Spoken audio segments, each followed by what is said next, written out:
Assalamualaikum warahmatullahi wabarakatuh. Dalam kesempatan ini kami akan menyampaikan hasil penelitian kami yang berjudul Pengintegrasian isu penting vaksinasi pada nilai religi dan sosial budaya masyarakat Banjar. Program vaksinasi nasional telah terbukti menjadi program yang paling efektif dalam penanggulangan wabah penyakit menular. Namun demikian, program vaksinasi nasional ini seringkali menemui berbagai kendala. Salah satu kendala yang paling signifikan adalah penolakan masyarakat. Penolakan masyarakat ini seringkali berhubungan dengan isu-isu penting vaksinasi yang berpotensi menimbulkan penolakan atau penerimaan masyarakat. Dalam program vaksinasi nasional di Kalimantan Selatan, masyarakat Banjar merupakan masyarakat mayoritas yang menghuni provinsi di Kalimantan Selatan. Masyarakat Banjar ini terkenal merupakan masyarakat yang religius, memiliki nilai sosial budaya tersendiri dan tinggal di sekitar aliran sungai. Oleh karena itu, isu-isu penting vaksinasi ini perlu diintegrasikan pada nilai religi dan sosial budaya masyarakat Banjar agar program vaksinasi nasional ini bisa diterima oleh masyarakat. Pengintegrasian isu-isu penting vaksinasi pada nilai religi dan sosial budaya masyarakat Banjar ini bisa dijadikan model KIE, komunikasi, informasi, dan edukasi vaksinasi yang berbasis kearifan lokal masyarakat Banjar. Diharapkan dengan pengintegrasian dan pembuatan model ini akan meningkatkan penerimaan dan partisipasi masyarakat Banjar terhadap program vaksinasi. Penelitian ini merupakan penelitian kualitatif yang dirancang dengan paradigma fenomenologis melalui observasi lapangan dan wawancara mendalam dengan para partisipan. Partisipan penelitian dibagi menjadi dua kelompok. Kelompok pertama adalah partisipan masyarakat Banjar yang tidak bervaksin. Kelompok kedua adalah partisipan ahli di bidang kedokteran dan kesehatan, bidang agama Islam, dan bidang sosial budaya religi masyarakat Banjar. Dan instrumen penelitian adalah tim peneliti sendiri dan lembar wawancara. Alur penelitian ini dimulai dengan pembuatan izin penelitian dari dekan dan Komite Etik Penelitian Fakultas Kedokteran Universitas Lambung Mangkurat. Selanjutnya dilakukan penetapan partisipan penelitian dan pembuatan informed consent. Berikutnya dilakukan pelaksanaan penelitian berupa wawancara mendalam dengan partisipan dan observasi lapangan. Kemudian dilakukan pengumpulan data dan dilakukan pengolahan data. Selanjutnya dilakukan pelaporan, diseminasi, dan publikasi. Hasil penelitiannya, sebenarnya hasil penelitiannya cukup banyak, tetapi yang cukup penting di sini ada 3 prinsip atau 3 isu penting vaksinasi, yaitu prinsip vaksinasi, herd immunity, dan istihalah. Sebagian masyarakat Banjar masih kurang memahami tentang prinsip vaksinasi, herd immunity, dan istihalah. Masyarakat Banjar sendiri memiliki karakteristik yang religius. Kemudian dari segi sosial budaya, masyarakat Banjar suka berkumpul, suka bergotong royong, dan peduli pada sesama warga. Isu penting vaksinasi ini dapat diintegrasikan dengan nilai religi, sosial budaya masyarakat Banjar. Yang pertama adalah prinsip vaksinasi. Prinsip vaksinasi yang perlu diketahui dan dipahami oleh masyarakat, khususnya masyarakat Banjar, adalah tentang persamaan dan perbedaan istilah imunisasi dan vaksinasi, kemudian tujuan dan manfaat vaksinasi, dan produksi vaksin. Imunisasi dan vaksinasi merupakan dua istilah yang seringkali menjadi sinonim, sehingga imunisasi dapat dipakai untuk istilah vaksinasi, kemudian vaksinasi juga dapat dipakai untuk menggambarkan istilah imunisasi. Kedua istilah ini sebenarnya memiliki perbedaan makna dan penerapan. Kalau imunisasi merupakan pembentukan imunitas atau pembentukan kekebalan tubuh melalui transfer antibodi atau pemindahan antibodi atau melalui pajanan antigen. Sedangkan vaksinasi merupakan pemberian vaksin untuk memicu imunitas atau kekebalan tubuh terhadap penyakit yang dapat dicegah dengan vaksinasi. Vaksin sendiri merupakan antigen mikroorganisme. Antigen ini dapat berbentuk utuh atau berupa komponen kuman penyebab penyakit tertentu yang dapat memicu kekebalan atau imunitas tubuh. Imunitas yang terbentuk akan khusus untuk jenis vaksinasi yang diberikan. Sebagai contoh, vaksinasi COVID-19 akan memicu kekebalan tubuh khusus untuk penyakit COVID-19, tetapi tidak untuk penyakit yang lain. Contoh lain, vaksinasi campak akan memberikan atau memicu kekebalan atau imunitas tubuh terhadap penyakit campak, tetapi tidak untuk penyakit yang lain. Artinya ini seperti gembok dan anak kunci. Harus ada kesesuaian antara vaksin dan imunitas yang terbentuk.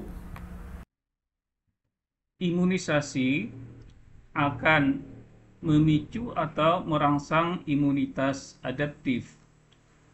Sistem kekebalan tubuh kita sebenarnya terbagi menjadi dua, yaitu imunitas innate dan imunitas adaptif. Imunitas innate adalah imunitas bawaan, yaitu imunitas yang sudah terbentuk sejak kita dilahirkan. Sedangkan imunitas adaptif adalah imunitas yang berkembang setelah tubuh kita terpajan dengan antigen. Antigen yang memicu imunitas adaptif ini bisa berasal dari infeksi alamiah ketika tubuh kita terinfeksi dengan kuman penyebab penyakit menular.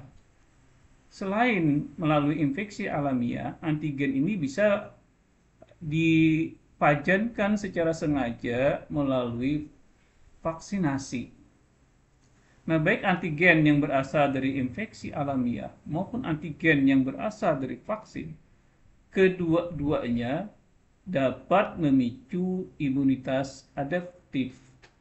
Antigen sendiri dapat ada dua bentuk, yaitu dalam bentuk utuh dan dalam bentuk komponen antigen.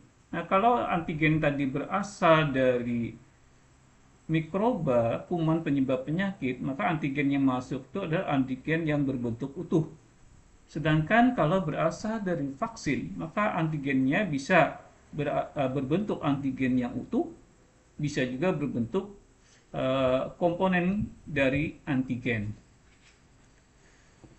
Setelah antigen ini bertemu dengan limfosit B dan limfosit T, maka antigen akan mengaktifasi baik limfosit B maupun limfosit T. Limfosit B yang teraktivasi oleh antigen akan mengalami proses proliferasi, yaitu proses pertambahan atau perbanyakan sel. Selain mengalami proses proliferasi, limfosit B akan mengalami proses diferensiasi menjadi sel plasma. Sel plasma inilah yang memproduksi antibodi. Limfosit T yang teraktivasi oleh epitope merupakan bagian dari antigen, juga akan mengalami proses proliferasi, akan bertambah selnya. Juga mengalami proses diferensiasi menjadi sel T efektor.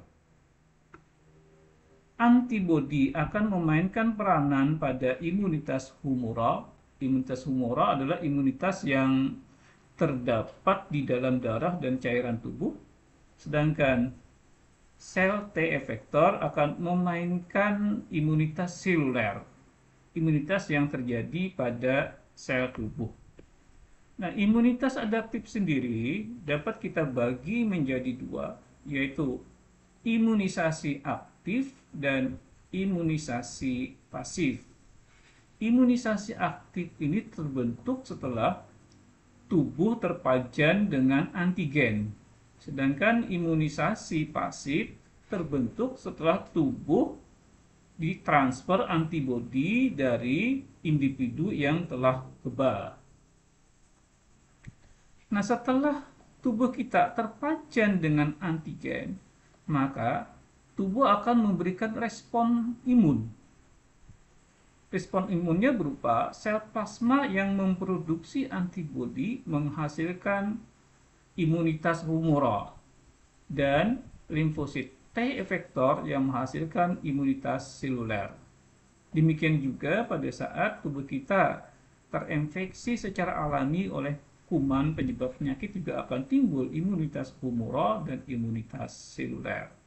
Sebagai hasilnya, maka tubuh kita akan kebal terhadap penyakit infeksi yang sesuai dengan jenis antigen yang memicu respon imun. Kekebalan tubuh ini bersifat spesifik, seperti gembok dan anak kunci tadi. Sehingga misalnya kalau antigennya adalah antigen virus COVID-19, maka kekebalannya nanti akan ditujukan kepada virus COVID-19, kepada penyakit COVID-19. Kalau antigennya berupa antigen MR, measles dan rubella, campak dan rubella, maka kekebalan yang terbentuk juga spesifik untuk penyakit measles dan rubella. Demikian juga pada imunisasi pasif, maka individu yang telah mendapatkan antibodi secara pasif dari individu lain yang telah kebal juga akan kebal terhadap penyakit yang sesuai dengan antigen yang sesuai, dan juga sama bersifat spesifik. Jadi kalau kita lihat di sini, baik yang imunisasi aktif maupun imunisasi pasif, kekebalan yang terbentuk bersifat spesifik, bagaikan gembok dan anak kunci. Namun demikian, kalau kita lihat dari aspek memori imunologis, ada perbedaan antara imunisasi aktif dengan imunisasi pasif. Kita lihat di sini bahwa proses imunisasi aktif akan menghasilkan memori imunologis. Sedangkan yang imunisasi pasif tidak ada menimbulkan memori imunologis. Oleh karena itu, kekebalan yang terbentuk pada imunisasi aktif bersifat dapat bertahan lama.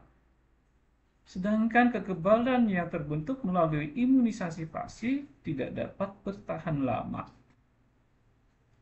Kalau kita lihat lebih lanjut, pada imunisasi aktif melalui vaksinasi dan melalui infeksi alamiah, kedua-duanya mirip, menghasilkan imunitas yang spesifik dan menghasilkan memori imunologis. Tetapi dua hal ini adalah merupakan hal yang berbeda.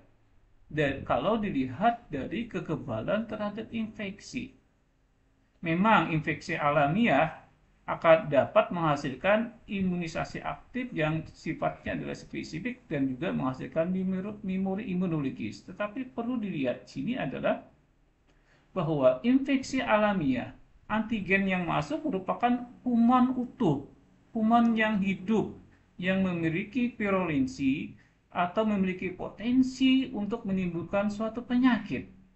Sehingga kalau itu masuk ke dalam tubuh kita, ada dua kemungkinan yang bisa terjadi. Jika respon imunnya bagus, maka nanti menghasilkan kekebalan tubuh kita. Tetapi kalau kemudian respon imun kita tidak bagus, maka ini sangat berbahaya. Akan bisa menimbulkan sakit pada individu yang bersangkutan. Dan ini akan semakin berbahaya kalau misalnya kuman yang menginfeksi kita itu merupakan kuman yang virulensinya tinggi, yang bisa menyebabkan angka kematian yang tinggi, yang bisa menyebabkan angka kecacatan yang tinggi. Maka itu sangat riskan, sangat berisiko akan menghasilkan penyakit yang berat yang bisa menimbulkan kematian atau menimbulkan kecacatan. Oleh karena itu, cara yang paling aman dalam menghasilkan imunisasi aktif ini adalah melalui cara vaksinasi. Kenapa? Karena melalui cara vaksinasi ini, kalau kita kembali ke sini, ya, antigen yang dimasukkan ke dalam tubuh kita itu sudah diolah sedemikian rupa sehingga kalau masuk ke dalam tubuh kita dia tidak akan menimbulkan penyakit. Kalau misalnya antigennya tadi adalah berbentuk yang komponen dari kuman penyebab penyakit, jelas itu tidak akan menghasilkan penyakit. Demikian juga misalnya kalau yang dipakai adalah antigen yang berbentuk utuh, maka antigen yang dipakai adalah antigen yang telah diinaktivasi, kuman yang telah dimatikan. Sehingga kalau kuman yang sudah mati itu dimasukkan ke dalam tubuh kita tidak akan menimbulkan penyakit. Kalau kemudian misalnya antigen yang dimasukkan itu berupa kuman atau mikroba yang hidup, maka kuman atau mikroba yang hidup itu diolah terlebih dahulu sedemikian rupa sehingga kumannya menjadi dilemahkan. Kuman atau mikroba yang dilemahkan itu kalau masuk ke dalam tubuh kita tidak akan menimbulkan penyakit. Jadi imunisasi dengan cara aktif melalui vaksinasi ini jauh lebih aman dibandingkan dengan kita mendapatkan imunitas secara aktif ini misalnya melalui infeksi alamiah, karena jelas tidak akan menimbulkan penyakit pada antigen yang diberikan melalui proses vaksinasi. Kemudian dari sifat memori imunologis ini juga penting dipahami oleh masyarakat adalah bahwa memori imunologis ini akan mengajarkan kepada sistem kekebalan tubuh kita. Sistem tubuh kita dengan adanya pajanan antigennya akan belajar.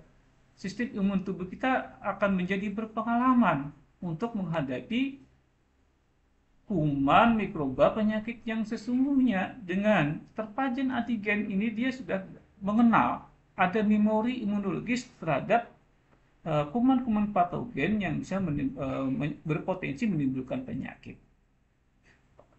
Kalau pada pajanan pertama, respon imun menghasilkan sel plasma yang bisa memproduksi antibodi dan sel T efektor yang menghasilkan imunitas seluler itu memerlukan waktu yang cukup lama. Prosesnya biasanya berlangsung dalam beberapa hari sampai 1-2 minggu baru terbentuk sistem imun adaptif yang siap untuk melawan kuman penyebab penyakit. Itu kalau pajanan pertama. Kalau pajanan yang kedua, maka karena sistem imun kita ini baik limfosit B maupun limfosit T ini sudah berpengalaman dari pajanan sebelumnya, maka pada pajanan kedua hasil dari imunitas adaptifnya akan dibentuk dengan lebih cepat dan lebih kuat. Jadi kualitas dari kekebalan tubuh kita pada pajanan antigen yang kedua akan berlangsung lebih cepat dan lebih kuat imunitas tubuh kita. Demikian juga nanti pada pajanan ketiga akan lebih cepat dan lebih kuat. Sehingga Setelah pajanan kedua atau setelah pajanan ketiga, maka respon imun untuk membentuk kekebalan tubuh itu tidak lagi misalnya menunggu waktu 1 minggu, tetapi dalam waktu 1 sampai 2 hari sudah terbentuk sel plasma yang memproduksi antibodi dan sel T efektor yang membentuk imunitas seluler.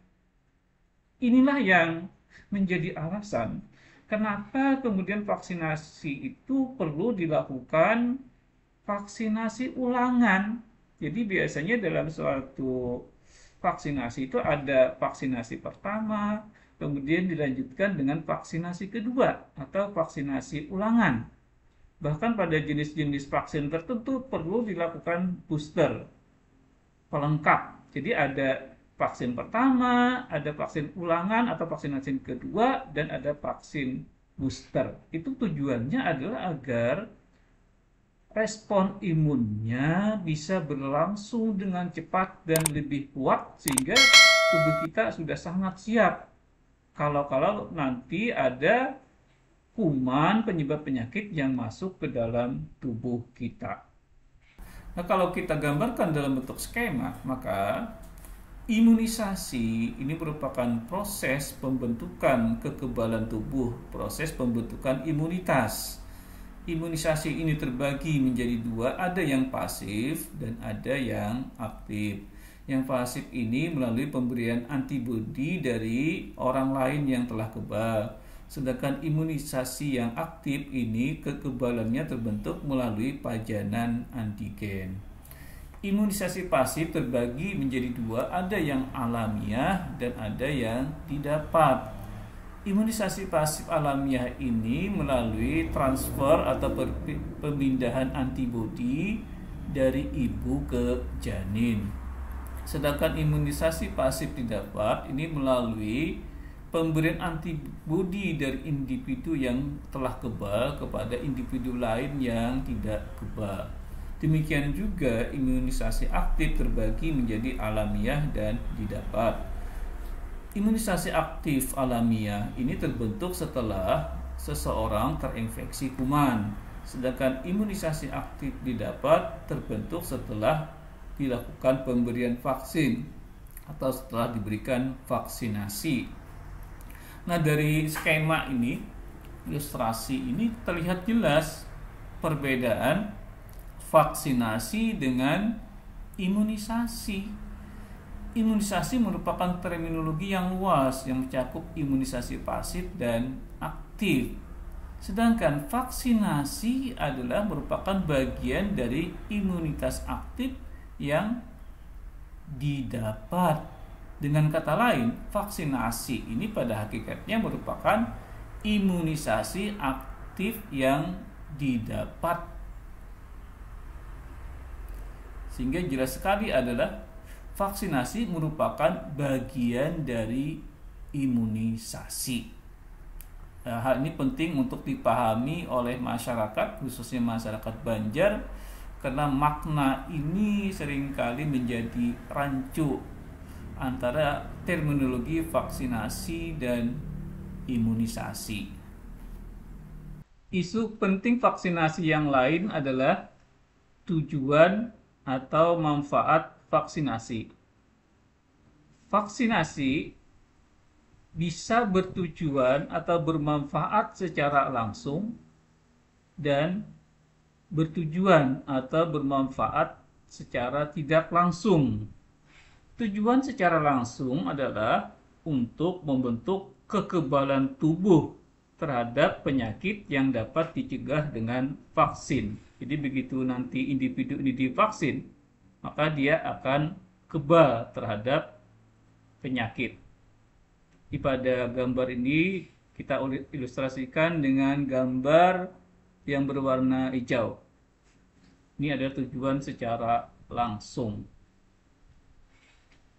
Tujuan tidak langsung adalah individu-individu yang kebal ini, kalau dalam suatu populasi sudah mencapai ambang batas minimal, maka individu-individu yang kebal ini dapat bertindak sebagai perisai. sebagai perisai untuk melindungi individu-individu yang rentan tertular oleh penyakit menular. Pada gambar ini, individu yang menderita suatu penyakit menular kita gambarkan dengan warna merah, sedangkan individu yang rentan tertular penyakit ini kita gambarkan dengan warna biru. Nah, individu-individu yang rentan tertular penyakit ini adalah individu-individu yang tidak bervaksin atau individu-individu yang tidak bisa bervaksin karena alasan tertentu. Misalnya ada kontraindikasi atau misalnya terlalu tua atau karena hal-hal yang lain sehingga dia tidak bisa atau ada kontraindikasi untuk bervaksin. Nah, individu-individu yang sudah kebal ini dia bertindak sebagai perisai sehingga dapat memutus rantai penularan suatu penyakit menular atau suatu wabah. Inilah yang menjadi konsep utama atau tujuan utama dari program vaksinasi nasional. Program vaksinasi nasional bertujuan untuk mencapai herd immunity, yaitu tercapainya suatu kekebalan di masyarakat dalam jumlah yang cukup sehingga individu-individu yang kebal ini bisa menjadi pelindung terhadap individu-individu yang rentan tertular suatu penyakit, dan hasil akhirnya adalah wabah suatu penyakit dapat dikendalikan. Mata rantai penularan menjadi terputus. Inilah tadi yang disebut dengan herd immunity. Nah, herd immunity ini sebenarnya bersinergi dengan nilai religi, nilai sosial, dan nilai budaya masyarakat Banjar. Masyarakat Banjar terkenal sebagai masyarakat yang religius. Maksud religius di sini adalah mereka senang melakukan kegiatan-kegiatan yang berkaitan dengan keagamaan. Misalnya mereka senang untuk menghadiri majelis taklim, pengajian-pengajian keagamaan, mereka suka sholat berjamaah, mereka suka misalnya naik haji, umroh, dan kegiatan-kegiatan keagamaan yang lain. Nilai sosial masyarakat Banjar. Masyarakat Banjar juga terkenal suka bergotong royong, bahu-membahu untuk mencapai tujuan bersama. Dengan melakukan kegiatan bergotong royong, sesulit apapun masalah yang dihadapi akan bisa diselesaikan dengan baik. Masyarakat Banjar juga terkenal dengan budayanya yang suka berkumpul. Misalnya ada kegiatan yasinan, ada kegiatan arisan. Pada gambar ini adalah pada kegiatan acara bertapung tawar. Nah, budaya seperti ini akan mengumpulkan orang banyak. Jadi akan ada kerumunan masyarakat di tempat kegiatan budaya berkumpul masyarakat Banjar. Nah, apa kaitannya antara herd immunity dengan nilai religi dan nilai sosial budaya?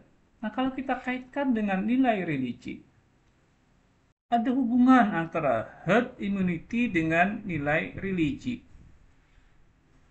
Tujuan vaksinasi tadi yang secara langsung adalah agar individu yang divaksin kebal terhadap penyakit yang dapat dicegah dengan vaksin.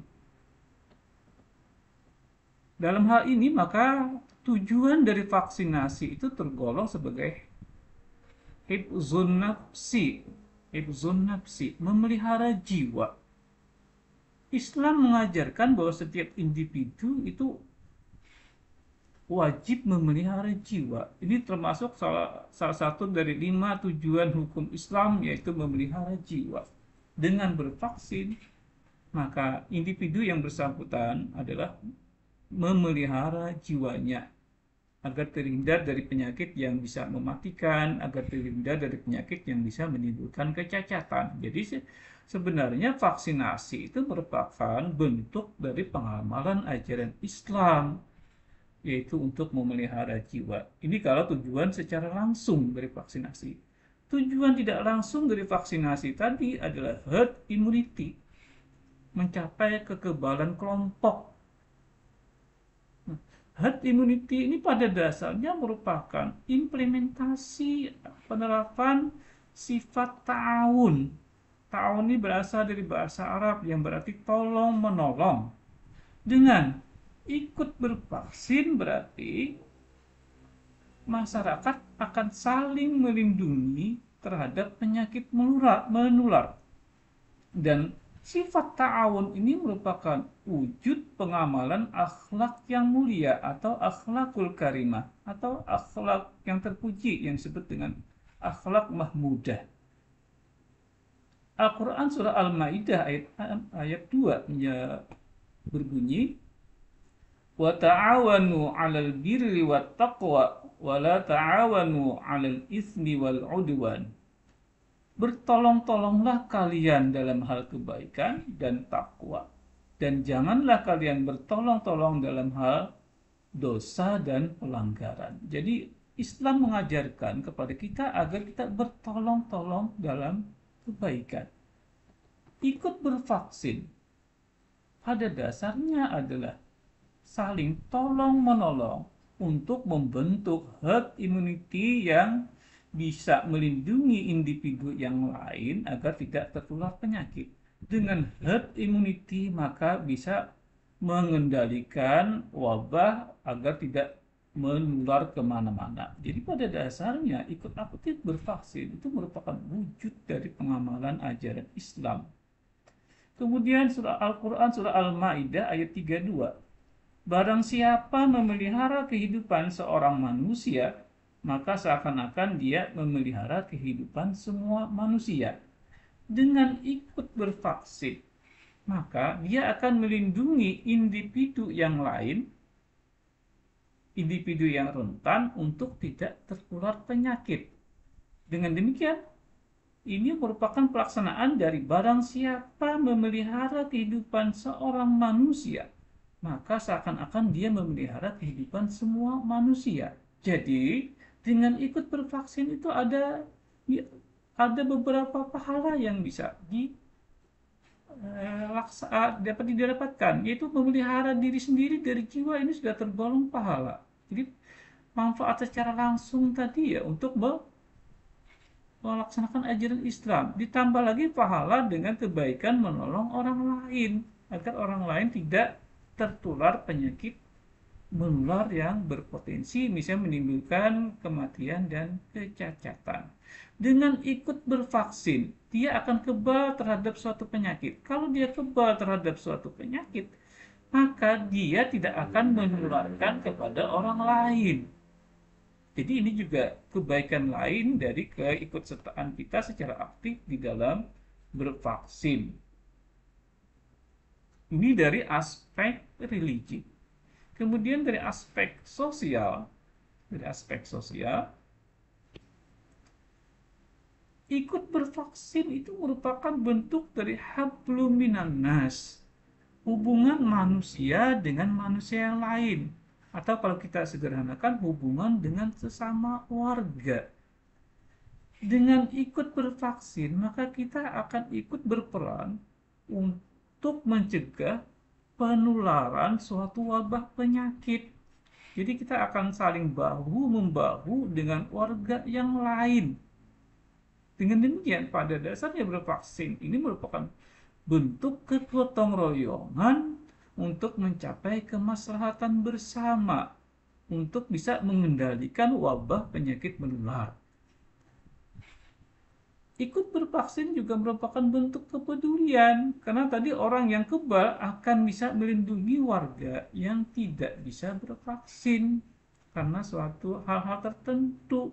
Jadi dengan demikian dari nilai sosial masyarakat Banjar yang suka bergotong royong, peduli pada sesama warga, ini pada dasarnya sangat relevan dengan vaksin yang bertujuan untuk secara langsung dan bertujuan secara tidak langsung. Dengan aspek nilai budaya, ini juga sangat relevan. Herd immunity tadi merupakan sangat penting pada kegiatan masyarakat yang mengumpulkan orang banyak. Ketika berkumpul masyarakat dalam jumlah yang banyak di situ, Maka kalau misalnya ada satu orang atau beberapa orang yang menderita penyakit menular, ini akan sangat berpotensi untuk menularkan kepada orang lain. Dengan adanya herd immunity, maka individu-individu yang telah bervaksin ini akan menjadi perisai, sehingga mata rantai penularan akan menjadi terputus. Oleh karena itu, kegiatan-kegiatan yang mengumpulkan orang banyak itu perlu adanya herd immunity. Nah, ketika wabah suatu penyakit sudah terkendali dengan herd immunity, maka masyarakat kembali dapat melakukan berbagai tradisi kegiatan berkumpul yang sering dilakukan oleh masyarakat Banjar. Oleh karena itu, jelas sekali terlihat di sini bahwa herd immunity, kekebalan kelompok, kekebalan masyarakat ini sangat bersinergi dengan nilai religi, nilai sosial, dan nilai budaya masyarakat. Oleh karena itu, maka setiap anggota masyarakat harus ikut berperan aktif dalam menyukseskan program vaksinasi nasional untuk kemaslahatan bersama. Komunikasi, informasi, dan edukasi ini perlu disampaikan misalnya dalam segala bidang. Ceramah agama misalnya. Kita perlu berkolaborasi dengan tokoh ulama setempat, dengan tokoh masyarakat setempat untuk menyampaikan masalah vaksinasi ini, terutama yang terkait dengan herd immunity ini, agar masyarakat menjadi sadar dan memahami bahwa kekebalan imunitas ini menjadi sangat penting, yang menjadi tujuan bersama untuk kemaslahatan bersama untuk untuk bisa mengatasi wabah penularan suatu penyakit. Di tingkat misalnya kegiatan berkumpul ini akan sangat penting, misalnya antar individu akan saling memberikan komunikasi, informasi, dan edukasi tentang pentingnya vaksinasi, sehingga masing-masing berperan, berkontribusi secara aktif dalam bentuk kepedulian untuk saling nasihat menasehati, agar masing-masing misalnya ikut secara sadar, ikut berpartisipasi aktif dalam program vaksinasi. Dalam nilai sosial, ini juga harus dikembangkan komunikasi, informasi, dan kolaborasi, termasuk nanti di dalam nilai budaya, di dalam kegiatan-kegiatan kesenian daerah, madihin, bepantun, dan lain-lain, bisa dimasukkan pesan-pesan vaksinasi. Nah, herd immunity ini merupakan terminologi dalam bahasa Inggris, ya. Dalam hasil penelitian kami, sebagian masyarakat Banjar belum memahami herd immunity ini, sehingga kami tim peneliti mencoba mencari terminologi yang diharapkan mudah dipahami oleh masyarakat, khususnya masyarakat Banjar. Kami mencoba mencarikan terminologi yang yang bersinergi dengan nilai religi, nilai sosial, dan nilai budaya. Nah, terminologi yang kami usulkan, yang kami sarankan di sini adalah kekebalan jamaah. Jamaah berasal dari bahasa Arab. Jamaah itu artinya kan berkelompok, kumpulan orang banyak, bergotong royong. Ini disebut dengan kekebalan jamaah. Ide utamanya adalah bahwa kekebalan ini, karena ini merupakan kekebalan jamaah, maka ini tidak bisa dicapai hanya oleh orang per orang, individu per individu, tetapi harus dicapai secara bersama, secara bersama-sama. Jadi orang yang banyak ini harus ikut berperan aktif supaya bisa terbentuk kekebalan di tingkat masyarakat, di tingkat populasi, kekebalan jamaah. Kekebalan jamaah ini juga bisa diartikan sebagai gotong royong, bergotong royong untuk bisa mencapai kemaslahatan umat, untuk bisa mencegah wabah penyakit menular. Individu yang jumlahnya banyak yang ikut bervaksin ini, kalau sudah mencapai suatu ambang batas minimal, maka dia akan bisa melindungi individu yang rentan. Artinya kita bergotong royong untuk bisa melindungi individu yang individu yang rentan. Inilah kekebalan jamaah yang kita tawarkan untuk bisa dipahami, mudah-mudahan lebih bisa dipahami oleh masyarakat Banjar, karena memang disesuaikan dengan aspek religi, aspek sosial, dan aspek budaya. Kemudian berikutnya, isu penting yang lain adalah tentang status kehalal haraman vaksin, khususnya pada vaksin yang diproduksi dengan menambahkan unsur babi, atau dalam istilah yang lebih singkat adalah produksi vaksin berkatalisator tripsin babi. Isu ini merupakan isu yang cukup signifikan dan bahkan dulu pernah terjadi pada program vaksinasi nasional MR, yaitu program vaksinasi campak rubella. Ini cakupan vaksinasi menjadi tidak tercapai. Alasan utama atau penyebab utama dari ketidaktercapaian itu adalah karena isu kehalal haraman vaksin MR produk dari India yang disinyalir mengandung tripsin babi dalam proses pembuatannya. Nah, sebenarnya kalau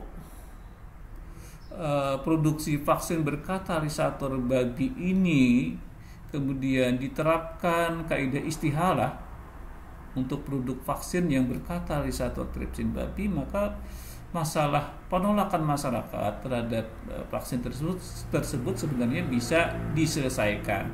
Apa itu istihalah? Istihalah merupakan terminologi dari bahasa Arab yang berasal dari kata istahala, yastahilu, istihalatun atau istihalatan, yang artinya adalah perubahan atau pertukaran.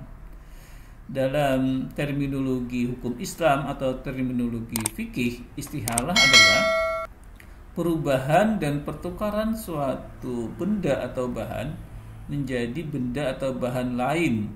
Pertukarannya adalah merupakan perubahan atau pertukaran hakikat dan sifat, sehingga bahan yang baru ini berbeda hakikat dan sifatnya dengan bahan asal. Istihalah sendiri ini merupakan bentuk masdar dari istahala yastahilu.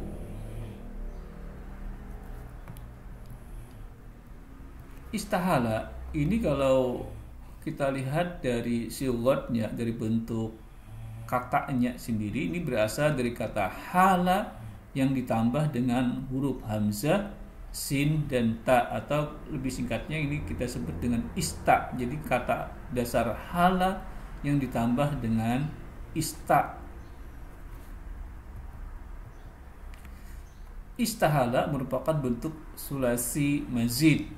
Maksudnya sulasi ini adalah 3 huruf. Mazid artinya ditambah, jadi 3 huruf yang ditambah dari kata hala, 3 huruf yang ditambah dengan ista, ini yang disebut dengan sulasi mazid. Hala ini sendiri kalau kita lihat ini berasal dari kata hawala. Jadi kalau kita lihat dari kata ini kan ada 3 huruf, huruf ha, huruf waw, dan huruf lam. Jadi ini disebut dengan sulasi, 3 huruf. Ini dalam bentuk fi'il madhi adalah hawala, fi'il mudhari'nya adalah yahwulu, hawala yahwulu. Nah, dalam bahasa Arab kalau ada huruf waw, huruf ilat waw, huruf ilat itu adalah huruf yang berpenyakit ya. Sedangkan huruf ha dan lam ini tergolong sebagai huruf sahih, huruf yang sehat. Nah, kalau huruf waw berbaris didahului oleh huruf sahih yang berbaris fathah, maka waw ini akan berubah bentuk menjadi alif, sehingga dari hawala akan berubah menjadi kata hala. Kemudian dari kata yahwulu, dalam keadaan normal huruf sahih, huruf yang sehat itu dalam keadaan normal mestinya berbaris. Sedangkan huruf ilat, karena ini merupakan huruf yang sakit, huruf berpenyakit, semestinya dia sukun, tidak berbaris. kata yahulu ini kan terjadi sebaliknya. Huruf sahihnya sukun, sedangkan huruf ilatnya berbaris. Dalam konteks seperti ini maka baris dari huruf ilat ini dipindahkan kepada huruf sahih yang sukun ini, sehingga terbentuk kemudian menjadi yahulu. Jadi dari kata yahulu karena dipindahkan barisnya menjadi yahulu, hala yahulu ya. Jadi bentuk yang seperti ini, yang di bagian ain fi'il atau di bagian tengahnya ada huruf ilat, ini disebut dengan bina ajwab.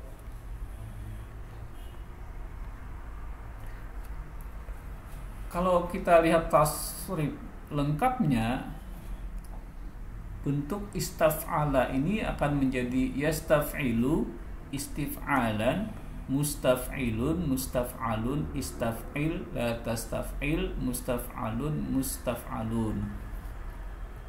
Istaf'ala ini merupakan bentuk fi'il madhi, kata kerja lampau, sedangkan yastaf'ilu merupakan fi'il mudhari. Istif'alan merupakan bentuk masdar atau gerund, sedangkan mustaf'ilun merupakan isim fa'il subjek, mustaf'alun merupakan isim maf'ul objek, istaf'il merupakan bentuk fi'il amar kata kerja perintah, la tastaf'il merupakan bentuk fi'il nahi kata kerja larangan, mustaf'alun merupakan bentuk isim makan nama tempat, sedangkan mustaf'alun merupakan isim zaman nama masa. Nah, wazan istaf'ala ini kita bisa terapkan untuk kata istahala menjadi istahala, yastahilu, istihalan atau istihalatan, mustahilun, mustahalun, istahil, la tastahil, mustahalun, mustahalun. Istahala, alif di sini merupakan ain fi'il berupa huruf ilat dari kata istahwala. Jadi kalau kita pasangkan dengan wazan istaf'ala, jadi ini cocok ya, istahwala. Tapi karena ini ada huruf ilat yang berbaris dan ini adalah huruf sahih yang sukun, maka ini dipindahkan, baris fathah dipindahkan kepada ha sehingga nanti menjadi istahala.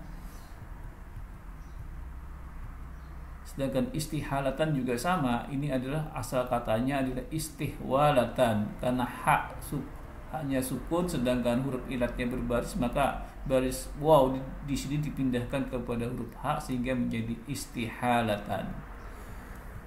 Istaf'ala sendiri, bentuk istaf'ala ini yang merupakan tadi adalah sulasi mazid dari kata ista yang ditambah dengan fa'ala. Ini bentuk yang seperti ini mempunyai makna meminta, makna yang kedua adalah menjadi, dan makna yang ketiga adalah bisa digunakan untuk makna yang lain. Nah, kalau kita diterapkan pada kata istihala, maka istihala ini akan merujuk kepada makna yang tengah ini, yaitu makna menjadi. Jadi istihala artinya menjadi berubah, maksudnya berubah dari suatu zat, hakikat atau sifat asal menjadi zat, hakikat, sifat baru yang lain. Istihalah ini meskipun tidak familiar bagi masyarakat Banjar, tetapi ternyata dalam keseharian masyarakat Banjar banyak dipraktikkan. Sebagai contoh di bidang pertanian atau di bidang perkebunan, buah-buahan, padi yang kita makan, kalau kita lihat sebenarnya itu melalui proses istihalah. Pohon padi dan pohon dari buah-buahan itu dalam prosesnya dia diberi pupuk dari hewan atau dari tumbuh-tumbuhan yang membusuk, itu kan adalah tergolong najis. Jadi dia mendapat makanan dari nutrisi tanah yang najis. Begitu produk akhirnya adalah buah padi dan buah-buahan yang sifat kenajisannya, hakikat kenajisannya sudah tidak ada lagi pada produk akhirnya, maka padi dan buah-buahan itu merupakan produk akhir yang halal, istihalah. Jadi berubah dari zat yang semula dalam proses produksinya adalah haram menjadi produk akhir yang halal. Contoh lain, kopi luwak. Kopi luwak ini diproduksi dari biji kopi yang telah dimakan oleh perut luwak. Dalam prosesnya, biji kopi masuk ke saluran cerna dari hewan luwak. Di saluran cerna itu terdapat feses luwak yang secara hukumnya adalah najis atau haram. Tetapi kalau kopi luwak ini kemudian diproduksi di pabrik, yang diambil adalah biji kopi yang masih utuh, dan kalau biji kopinya itu ditanam bisa tumbuh kembali, maka dalam konteks seperti ini produk akhir yang diproduksi oleh pabrik dalam bentuk kopi luwak, produknya menjadi halal meskipun dia pernah masuk ke perut dari hewan luwak. Contoh yang lain misalnya dalam proses air hasil daur ulang. Air yang kotor, air yang najis, yang semula najis, ketika kemudian dilakukan pengolahan air baik secara fisika maupun secara kimia, maka dihasilkan produk akhir berupa air bersih. Nah, air bersih ini tergolong sebagai air yang suci dan menyucikan. Jadi dia berubah dari yang semula airnya adalah air najis atau air kotor menjadi air bersih yang suci dan menyucikan. Contoh lain lagi pada proses perubahan telur menjadi ayam. Hukum dari telur atau ayam ini sangat bergantung kepada produk akhir ketika kita berhadapan.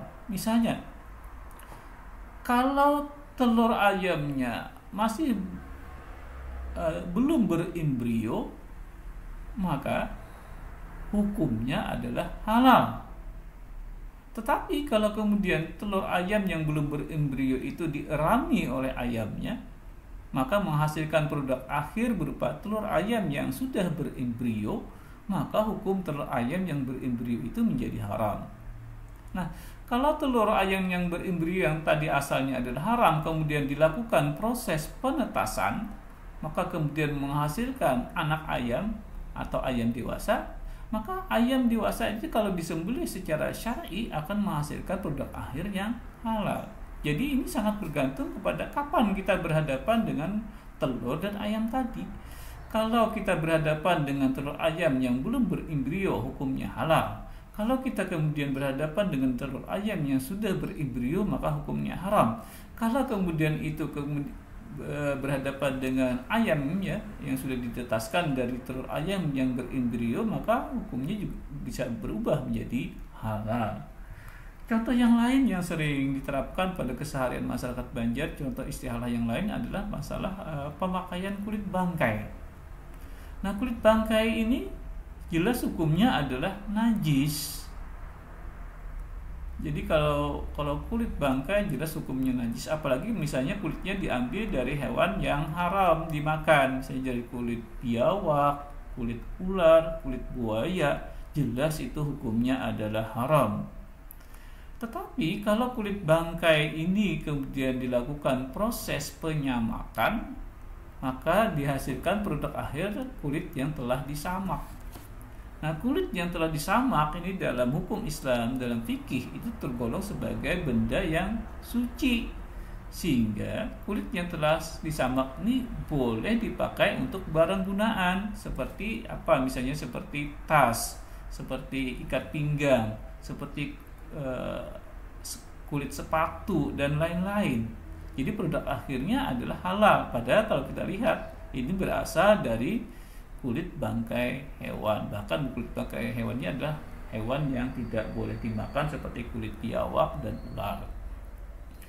Kemudian bisa dilihat dari proses fermentasi. Ini misalnya pada proses makanan tapai. Ya, makan tapai ini berasal dari ubi atau beras ketan yang mengalami proses peragian menghasilkan makanan tapai. Nah, makanan tapai ini produk akhirnya kita lihat apakah ini mengandung alkohol, konsentrasi alkohol. Nah, konsentrasi alkohol ini kalau dia menyebabkan mabuk, maka hukumnya menjadi, mohon maaf di sini, kalau menyebabkan mabuk maka hukumnya adalah haram. Tetapi kalau konsentrasi alkohol yang ada di dalam tapai tadi tidak menyebabkan mabuk, maka hukumnya adalah halal. Jadi sangat bergantung pada kadar alkohol yang terdapat pada makanan tapai.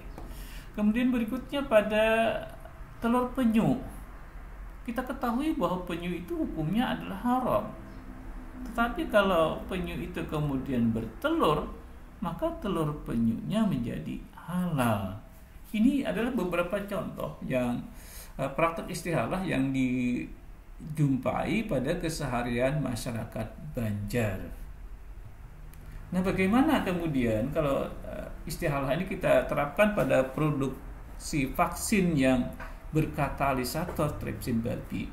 Sebelum sampai ke sana, perlu dipahami dulu bagaimana tahapan produksi vaksin. Tahapan produksi vaksin ini dimulai dari tahap namanya propagasi, perbanyakan mikroorganisme atau perbanyakan kuman atau perbanyakan sel, ya, dari satu atau beberapa sel menjadi ribuan sel atau ribuan mikroorganisme. Ini yang disebut dengan tahap propagasi.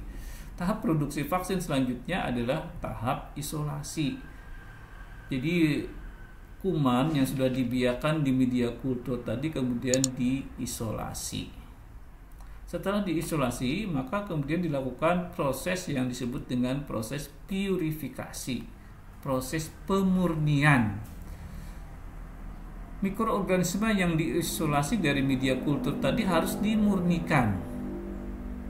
Nah, proses pemurniannya ini dilakukan melalui proses pencucian dengan air dan larutan kimia beberapa kali, kemudian ditambah dengan media padat melalui penyaringan dengan metode ultrafiltrasi, sehingga dihasilkan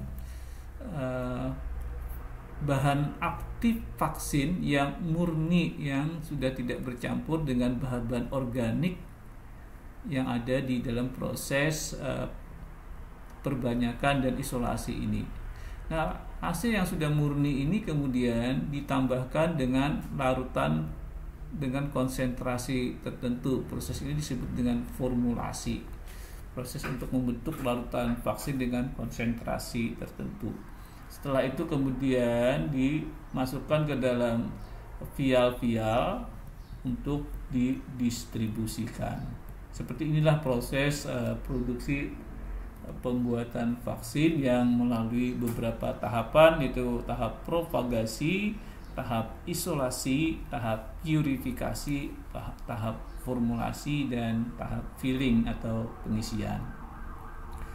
Nah, lalu ini kita terapkan pada produksi vaksin berkatalisator tripsin babi, atau di masyarakat lebih terkenal dengan istilah vaksin yang pernah bersinggungan dengan unsur babi. Bagaimana prosesnya itu? Disimpulkan bahwa produksi vaksin berkatalisator tripsin babi telah memenuhi kriteria istihalah. Bagaimana prosesnya? Mari kita lihat. Nah, dalam proses propagasi tadi, proses perbanyakan mikroorganisme atau kuman tadi, organisme tertentu membutuhkan makanan protein tertentu. Protein yang diberikan di dalam media kultur itu adalah protein yang bukan protein babi. Protein ini yang bukan protein babi ini merupakan suatu molekul yang berukuran besar di sini. Protein yang ukuran molekulnya ini sangat besar ini tidak bisa dimakan oleh mikroorganisme, sehingga perlu dipotong. Alat pemotongnya ini pada mikroorganisme tertentu adalah spesifik. Perlu tripsin babi yang berfungsi sebagai katalisator. Katalisator adalah zat kimia yang berfungsi untuk mempercepat laju reaksi. Katalisator ini berfungsi semacam pemotong protein, sehingga di sini kita ilustrasikan seperti gunting untuk memotong-motong molekul protein yang cukup besar ini menjadi molekul-molekul yang lebih kecil dan lebih sederhana. Sehingga dengan adanya tripsin babi ini, protein ini bisa dipotong-potong menjadi molekul yang lebih kecil, menjadi peptida dan asam amino. Ini merupakan molekul kecil yang bisa dimakan oleh mikroorganisme. Dengan adanya makanan peptida dan asam amino ini, maka mikroorganisme yang dibiarkan di media kultur tadi dapat tumbuh dan berkembang biak dengan cepat. Perlu dipahami di sini bahwa yang dimakan oleh mikroorganisme ini bukan tripsin babi, tetapi yang dimakan adalah protein yang berasal dari bukan babi, protein sapi atau protein yang lain. Yang intinya adalah bukan protein babi yang dimakan oleh mikroorganisme, tetapi adalah protein yang bukan berasal dari protein babi, menghasilkan peptida dan asam amino. Peptida dan asam amino inilah yang menjadi makanan mikroorganisme, bukan tripsin babi. Tripsin babi hanya sebagai katalisator, sebagai pemotong protein menjadi peptida dan asam amino. Nah, karena dia mendapat makanan dari peptida dan asam amino, maka mikroorganismenya kemudian bisa tumbuh dan berkembang biak dengan cepat. Setelah didapatkan jumlah tertentu yang cukup banyak, maka kemudian dilakukan proses purifikasi atau pemurnian. Pemurnian, misalnya kalau tadi di sini ada ditambahkan tripsin babi, maka ini dimurnikan dari tripsin babi. Proses pemurniannya dilakukan secara berulang-ulang dengan air dan zat kimia, kemudian ditambah dengan metode ultrafiltrasi dengan benda padat, penyaringan dengan benda padat yang menggunakan teknik ultrafiltrasi, sehingga didapatkan kemudian mikroorganisme atau antigen itu yang murni, yang sudah tidak ada mengandung tripsin babi. Setelah itu kemudian diberikan penambahan larutan dengan konsentrasi tertentu yang tadi disebut dengan proses formulasi, lalu kemudian dimasukkan di dalam vial-vial menghasilkan produk akhir yang sudah tidak mengandung tripsin babi.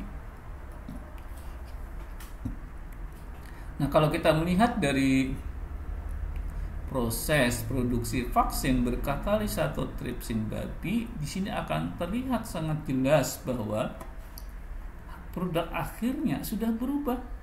Yang semula dalam proses produksinya ada ditambahkan tripsin babi, tetapi produk akhirnya sudah tidak mengandung tripsin babi. Kemudian yang kedua yang perlu kita ulang kembali bahwa yang dimakan oleh mikroorganismenya itu adalah protein, bukan protein babi. Tripsin babi tidak dimakan oleh mikroorganisme. Kemudian selama proses yang ini, mikroorganismenya tidak bersinggungan baik secara langsung maupun tidak langsung dengan tripsin babi. Tripsin babi hanya berfungsi untuk memotong proteinnya, tetapi tidak bersinggungan dengan mikroorganismenya. Sehingga kalau dilihat dari proses ini jelas sekali bahwa proses produksi vaksin berkatalisator tripsin babi ini telah memenuhi kriteria istihalah, sehingga produk akhirnya adalah merupakan larutan vaksin yang suci dan halal, sehingga bisa digunakan untuk vaksinasi ke manusia, khususnya kepada masyarakat yang beragama Islam atau masyarakat Muslim. Demikian yang bisa kami sampaikan sebagai kesimpulan adalah prinsip vaksinasi perlu dipahami oleh masyarakat Banjar untuk membangun kepercayaan dan partisipasi aktif masyarakat dalam program vaksinasi. Produksi vaksin berkatalisator tripsin babi telah memenuhi kriteria istihalah sehingga boleh digunakan untuk vaksinasi. Program vaksinasi tidak hanya bertujuan melindungi individu yang divaksin, tetapi juga untuk mencapai kekebalan jamaah atau herd immunity sebagai bentuk kegotong royongan dan kepedulian masyarakat Banjar. Herd immunity merupakan bentuk implementasi ajaran ta'awun atau tolong-menolong yang tergolong sebagai perilaku terpuji atau akhlakul karimah. Demikian yang bisa kami sampaikan, mudah-mudahan bermanfaat bagi pemirsa. Wabillahi taufik wal hidayah. Assalamualaikum warahmatullahi wabarakatuh.